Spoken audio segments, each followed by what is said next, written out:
Today we will see what are the false teachings. The false teachings were there in the time of apostles too. In Revelation, John records the sayings of the Holy Spirit to the church of Pergamos as, so you also have some who in the same way hold the teachings of Nicolaitans. Therefore, repent, or else I am coming to you quickly, and I will make war against them with the sword of my mouth.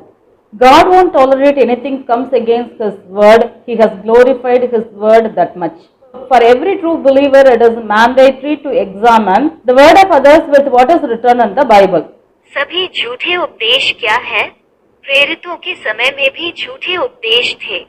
रहस्य उद्घाटन में John पेरगमम में जज के लिए पवित्र आत्मा की बात को रिकॉर्ड करता है। तो आपके पास भी कुछ ऐसे हैं जो उसी तरह से निकोलाई की शिक्षाओं को धारण करते हैं। इसलिए पश्चाताप करें, अन्यथा मैं जल्दी से आपके पास आ रहा हूँ और मैं करूँगा मेरे मुंह की तलवार से उनसे युद्ध करो। भगवान कुछ भी बर्दाश्त नहीं करेंगे उसके वचन के खिलाफ आता है। उसने अपने वचन को इतना महिमामंडित किया, इसलिए प्रत्येक सच्चे विश्वासी के लिए यह अनिवार्य है कि वो दूसरों के वचन को बाइबल में लिखी बातों से परखें। The popular deceiving preachings are immorality, prosperity gospel, grace and hyper grace teachings nowadays. In such teachings, the full focus is on how you can prosper in this world, rather focusing preparation for eternal life. So it is easy to understand anything which is not preparing yourself to eternal life as a false doctrine. Before following any preacher, make sure that what this preaches is relevant to scripture. If not, leave them immediately. लोकप्रिय धोखेबाज सिद्धांत नैतिकता, समृद्धि, सुसमाचार, अनुग्रह और अति अनुग्रह शिक्षाएं आजकल हैं। इस तरह के शिक्षण में पूरा ध्यान इस बात पर है कि आप इस दुनिया में कैसे समृद्ध हो सकते हैं, बजाय इसके कि आप अनंत जीवन के लिए तैयारी पर ध्यान केंद्रित करें। इसलिए किसी भी चीज को समझना आसान है जो अनंत काल के लिए खुद को कागजी नहीं कर रही है, वो एक झूठा सिद्धांत है। अनुसरण करने से पहले किसी भी प्रचारक सुनिश्चित करें कि वे जो प्रचार करते हैं वह पवित्र शास्त्र के लिए प्रासंगिक है। यदि नहीं तो उन्हें तुरंत छोड़ दें। Gift of faith is used by these false workers to urge God to fulfill their lust. The true gospel teaches about self-sacrifice, self-denial and self-crucifixion, whereas false doctrines stress about self-adoration, self-glorification, to seek self-status and respect, and gratification of desired things in this world through tool of faith in the name of Jesus. विश्वास का उपहार इस झूठे कार्यकर्ताओं द्वारा लोगों की वासना को पूरा करने के लिए भगवान से आग्रह करने के लिए उपयोग किया जाता है। सच्चा सुसमाचार आत्म बलिदान, आत्मा इनकार और आत्म क्रूस के बारे में सिखाता है, जहां झूठे सिद्धांत आत्म महिमा, आत्म पूजा, आत्म स्थिति और सम्मान की तलाश के बारे में जोर देते हैं और यीशु के नाम पर विश्वास के उपकरण के माध्यम से इस दुनिया में वांछित चीजों की संतुष्टि।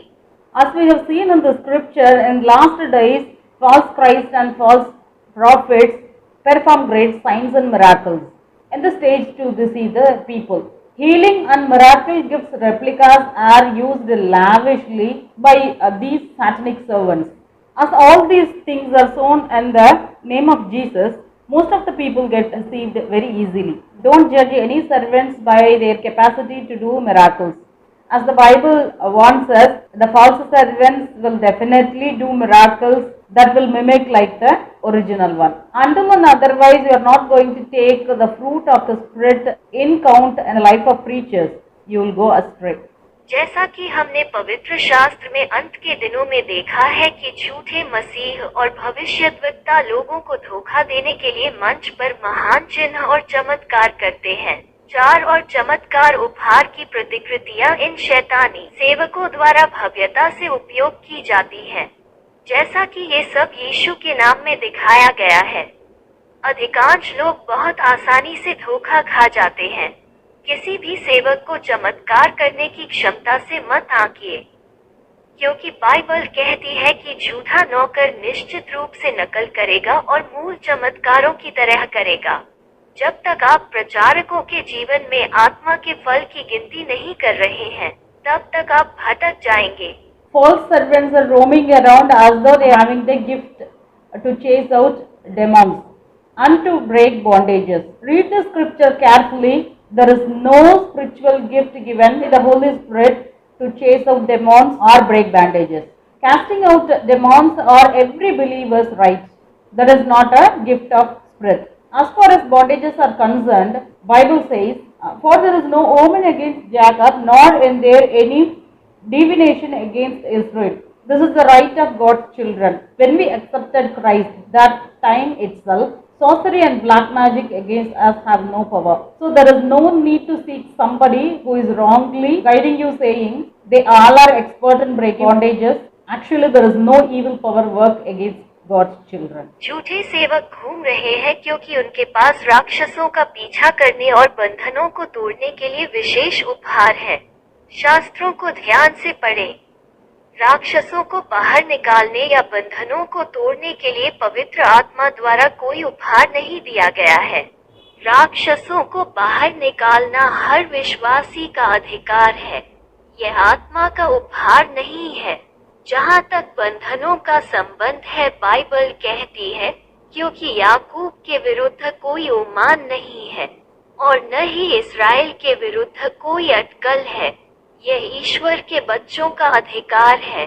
जब हमने मसीह को स्वीकार किया, तो उस समय यह आत्मा जादू और काला जादू के खिलाफ था। हमारे पास कोई शक्ति नहीं है, इसलिए किसी ऐसे व्यक्ति की तलाश करने की आवश्यकता नहीं है जो आपका गलत मार्गदर्शन करे, यह कहते हुए कि वे सभी बंधन तोड़ने में माहिर हैं। भगवान के बच्चों के खिलाफ कोई बुरी शक्ति का काम नहीं है। Anyway, to differentiate between a true and false servants, you must have the gift of discerning spirit. Be saved and anointed. Pray and get the gift of discernment, so that you will stay away from the gimmicks of Satan. May God bless you till we meet again. वैसे भी सच्चे और झूठे सेवकों में अंतर करने के लिए आपके पास समझदार आत्मा का उपहार होना चाहिए। बचाओ और अभिषेक करो, प्रार्थना करो और समझ की आत्मा पाओ, ताकि तुम शैतान की चाल से दूर रहोगे। भगवान आपको तब तक आशीर्वाद दे जब तक हम फिर से न मिलें।